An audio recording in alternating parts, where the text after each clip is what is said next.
I also think that because it's new media and they were early in. I mean, I remember when I went in there in 95, the internet was only a few years old and we had to use email, and they really taught us how to use digital tools and they forced us onto it. I remember I had my Mac and my PC and we had specific computers.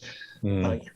and they really got us into the digital age early on. And from that job forward, everybody was always, where did you learn all that? And I'm like, Disney, because they were sticklers. Here's your computer. Here's, you gotta answer the meetings. All the things that people are now doing remotely. This is 1995. When we were working with Karen Johnson Productions, we did something really fun. Is we had a conference table and they put a big screen TV, which at the time was that giant box. It was like 2 feet deep with the mirror reflectors, and they put it on top, or actually right at the end of the table, said the edge of the TV was right at the edge of the conference table. And then they bought the same table and the same TV and put it in Wisconsin at Karen Johnson Production. Yeah, so it looked like the table went into their room. And I remember this is 1995, and we were like, this is going to change everything. You can work remote. People are going to, and here it is 25 years later, and nobody wants to really do that. COVID kind of forced us to do that. Yeah. Now we're in a position where people realize that, yeah, you can work with talent all over the world.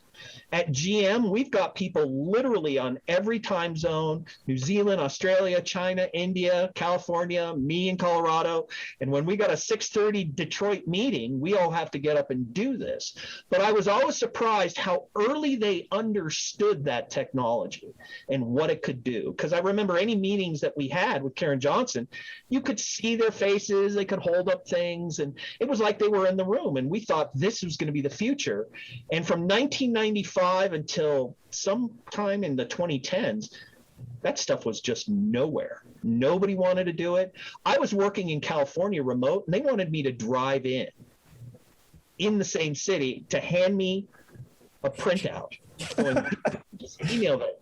And being that I knew I was going to move to Colorado, I trained my clients. I said, you know what? I'm local. I'm not going in.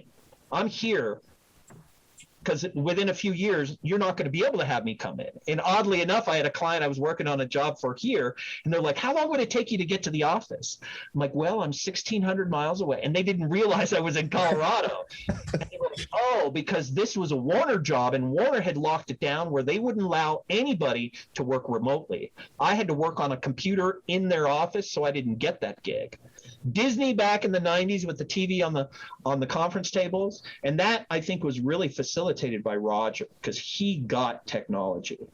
And so all this stuff that's going to sit in the background eventually, as interactive entertainment is taking over everything. I mean, to me, being that I'm now immersed in the Unreal 4 engine and what you can do in real time and how rendering is going to go away, that technology, if Mike and I were working on this project now to make a complete virtual alive world. When I went to Mist and Riven, that's what they were creating, was an online version that was alive, that you could go in there and maybe a giant stalactite fell and crushed your house, or you can tell somebody, let's meet at this location. And these were the kind of things that we could put into VMK if we were making it today, because it would certainly use real-time online, but you still would have the same design issues that Mike and I had to face.